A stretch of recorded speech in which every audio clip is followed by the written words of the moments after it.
Hello students, welcome to my YouTube channel. तो देखो students, आज जो हम डिस्कस करने वाले हैं वो टीवाई बीकॉम सेमिस्टर 5th का जो सब्जेक्ट है उसके रिगार्डिंग। ओके, तो टीवाई बीकॉम सेमिस्टर 5th के VNSGU मतलब वीर नर्मद साउथ गुजरात यूनिवर्सिटी का जो सिलेबस है उसमें जो सब्जेक्ट है आपके, ठीक है वो। ओके, तो सब्जेक्ट जो है वो आपके टीवाई बीकॉम सेमिस्टर 5th में कौन से रहेंगे बीकॉम के अंदर, वो हम डिस्कस करेंगे। तो देखो, सबसे पहला सब्जेक्ट है आपका advance accounting and auditing 5th और दूसरा है एडवांस अकाउंटिंग एंड ऑडिटिंग 6।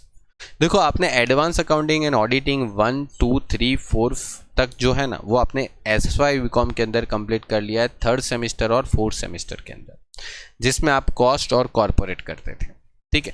वैसे ही यहाँ पर 5th और 6th रहेगा और उसमें जो 5th वाला जो टॉपिक है उसका नाम है ऑडिटिंग। वैसे देखा जाए तो वो ऑडिटिंग का चैप्टर है, मतलब सारे जो चैप्टर रहेंगे वो ऑडिटिंग के रिलेटेड रहेंगे, ठीक है। जो अकाउंट्स करते हैं ना वो अकाउंट्स का ऑडिट होता है, ठीक है, जो CA लोग करते हैं, ठीक है। तो वो ऑडिट के रिलेटेड चैप्टर रहेंगे और उसके बाद है अकाउंट्स।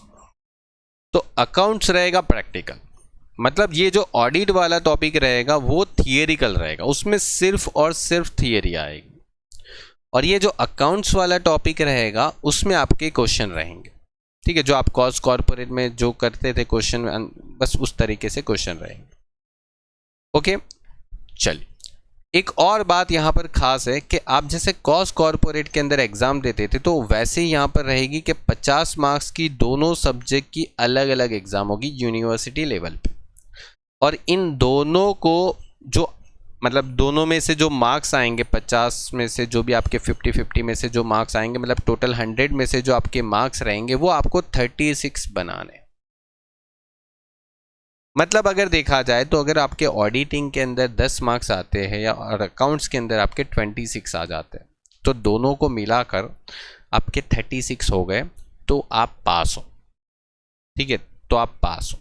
लेकिन समझो किसी भी एक सब्जेक्ट में आपके मार्क्स आए, दूसरे सब्जेक्ट में आपके मार्क्स आए और वो दोनों मिला के 36 नहीं हो रहा है एनी हाउ, ठीक है, कोई भी तरीके से 36 नहीं हो रहा है ऑडिटिंग और अकाउंट्स के टोटल मिला के, तो आपकी दोनों में KT लग जाएगी, ठीक है। दोनों में एग्ज़ाम आपको रिपीट करनी पड़ेगी, एग्ज़ाम आपको दोनों में फिर से देनी पड़ेगी। अगर आपके एक सब्जेक्ट में 30 भी आ जाता है, दूसरे सब्जेक्ट में आपके 0 भी है, तो भी आप क्या हो जाओगे, फेल हो जाओगे। आपको दोनों सब्जेक्ट की एग्ज़ाम फिर से देनी पड़ेगी। ऐसा नहीं है कि जिसमें 0 आया उसमें एग्ज़ाम दो, ठीक है। और एक सब्जेक्ट में 40 आ गए, दूसरे में 0 आए ना, तो पास हो। कोई भी अकाउंट्स और ऑडिट में एक में भी 40 आ गए या 36 आ गए और दूसरे में 0 आए तो भी पास हो। बस 36 होने चाहिए दोनों सब्जेक्ट का टोटल, ठीक है। आप कौन से सब्जेक्ट में कितने लाते हो, कितने तो इसका मतलब देखो, एक तो हो गया कि एक में कम आए दूसरे में ज़्यादा आए, 36 होने चाहिए। समझ गए होंगे बात। उसके बाद है 3rd, जिसमें स्टैटिस्टिक्स है। और स्टैटिस्टिक्स अगर आपने लिया है SY बीकॉम में तो इस बार भी आपका स्टैटिस्टिक रहेगा। अगर आपने बैंकिंग लिया है SY में तो इस बार भी आपका बैंकिंग रहेगा, ठीक है। और एक न्यू सब्जेक्ट है आपका इस बार, बिजनेस रेगुलेटरी फ्रेमवर्क मतलब BRF। अब ये जो BRF है उसका पुराना जो नाम था वो मर्केंटाइन लॉ था। पहले ये बिजनेस लॉ था, मर्केंटाइन लॉ, अभी है ये BRF, ठीक है। उसमें कोई अंदर के कंटेंट चेंज नहीं हुए हैं, बस सिर्फ नाम बदल दिया सब्जेक्ट का। और ये जो है वो पूरा लॉ का सब्जेक्ट है, मतलब लॉ का टॉपिक है, ठीक है, जिसमें आप बिजनेस लॉ पढ़ोगे, ठीक है। अभी बिजनेस लॉ पढ़ोगे, उसके बाद आगे वाले सेमेस्टर के अंदर आप जब पढ़ोगे तो वो कंपनी एक्ट वगैरह पढ़ोगे, लेकिन अभी बिजनेस लॉ पढ़ रहे होगे इस साल। और एक दूसरा टॉपिक है इंटेलेक्चुअल प्रॉपर्टी राइट, वो भी इसमें ही पढ़ने वाले हो आप। और ये जो टॉपिक है ना, ये जो आपका सब्जेक्ट, उसमें आपको पूरा लॉ की लैंग्वेज में लिखना पड़ेगा। आप उसको ठीक से रीड करके लिखोगे, क्योंकि बहुत सारे स्टूडेंट इसमें KT इसीलिए लाते हैं क्योंकि वो लोग लिखते इस तरीके से जैसे इकोनॉमिक्स और BA लिखते, ठीक है। ऐसा नहीं लिखना, आपको इसके प्रॉपर टर्म और वर्ड यूज करके ही इसके आंसर लिखने होते हैं एग्जाम में। आप यहाँ पर एक्सप्लेनेशन अपनी मर्जी से कर सकते हो, लेकिन पहली बात तो ये होती है कि इसके अंदर जो आपको लॉ के अंदर जो लिखा है उतना तो आपको पहले परफेक्ट लिखना पड़ेगा, देन आप अपनी कोई वर्डिंग है उसमें एक्सप्लेन कर सकते हो, लेकिन वो वर्डिंग भी लॉ के हिसाब से होनी चाहिए। ठीक है, इसको आप अपने हिसाब से मॉडिफाई करके नहीं लिख सकते। ठीक है, ध्यान रखना, इसमें इकोनॉमिक्स और बीए की तरह आप गप्पे नहीं मार सकते। इन शॉर्ट अगर एकदम शॉर्ट में बता दो तो इतना बोल सकता हूँ। तो इकोनॉमिक्स और बीए तो आपका देखो वैसे रहने ही वाला है, वो तो सब्जेक्ट आपके लास्ट तक रहते हैं, और इंग्लिश, तो ये 3 सब्जेक्ट तो देखो कॉमर्स के कॉमन है, वो रहेंगे। तो ये आपके पूरे टीवाई बीकॉम सेमेस्टर 5th और सेमेस्टर 6 में भी इसी तरीके के सब्जेक्ट रहेंगे, बस और कुछ नहीं। बस यहाँ पर एडवांस अकाउंटिंग ऑडिटिंग 5, 6 है, तो वहाँ पर 7 और 8 हो जाएगा, बाकी सब कुछ वही रहने वाला।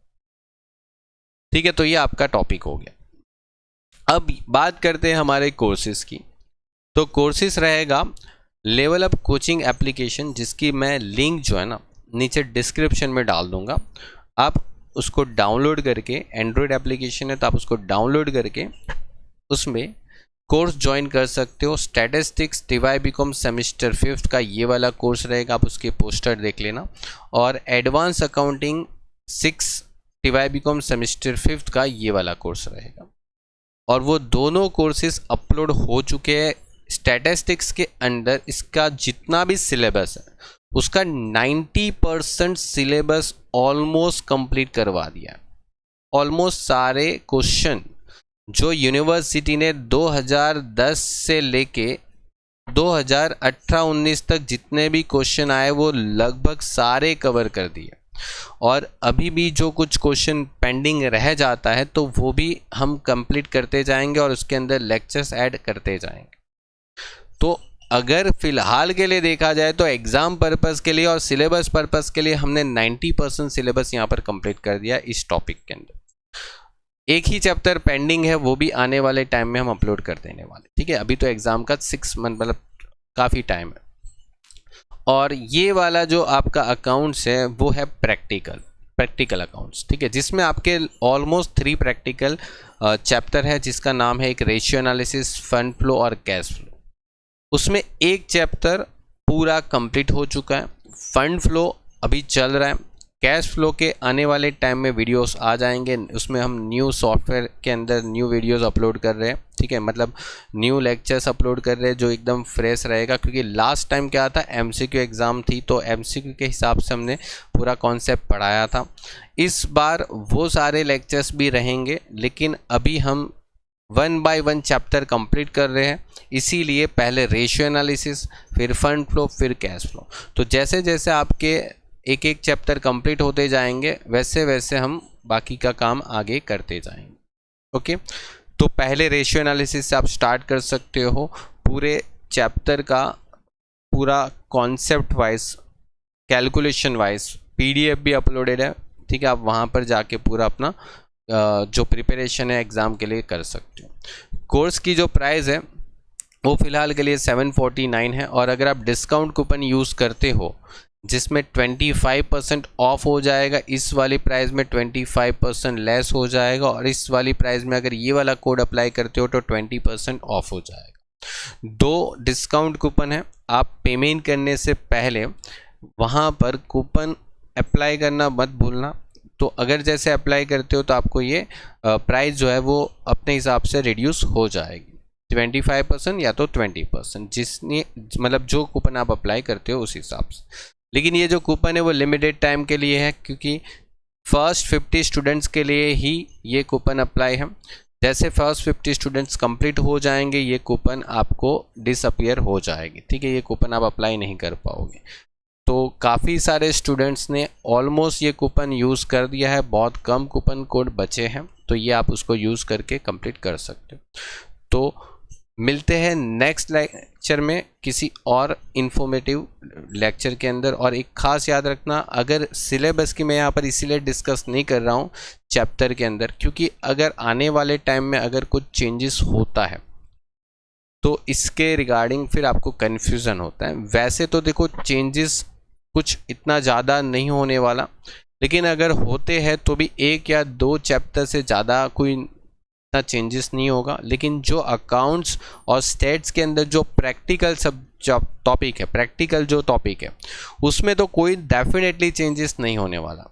अगर होता भी है तो उसके भी हम आने वाले टाइम में वीडियो लेके आएंगे। अगर नया कोई सिलेबस में चेंजेस आता है तो उसके रिगार्डिंग आपको कोई इतना चिंता करने की ज़रूरत नहीं होती, क्योंकि बहुत सारे स्टूडेंट अभी भी ये देख रहे हैं कि सिलेबस चेंज होगा। तो देखो, हम इतने साल से पढ़ा रहे, सिलेबस चेंज होता भी है ना तो हमको पता है कि कहाँ पर कितना चेंज हो सकता है, तो उसी हिसाब से हम यहाँ पर पढ़ाएंगे। ओके, तो ऑलमोस्ट जितना चेंज नहीं होने वाला वो तो ऑलरेडी अपलोडेड है, ठीक है। और अगर चेंज होता भी है तो उसके अकॉर्डिंग हम पढ़ा लेंगे आपको, ठीक है। तो ये आप स्टार्ट कर सकते हो। स्टैट्स में तो देखो, मैं आपको बताऊं कि अभी से भी स्टार्ट कर सकते हो जिसका स्टैट है वो, क्योंकि स्टैट में पिछले 15 साल से कोई चेंजेस नहीं हुआ, तो ना अभी होने वाला है, ठीक है। तो मिलते हैं किसी और लेक्चर्स में। अब जब नया सिलेबस आएगा तब आपको इसका सिलेबस भी डिस्कस कर लूँगा, और अगर नया सिलेबस आता है तो, अगर चैप्टर के अंदर कुछ चेंजेस आते हैं तो, अगर नहीं चेंजेस आते तो दैट मीन्स कि आपके जो पुराना सिलेबस है वही कंटिन्यू रखेंगे। Okay, good bye and take care.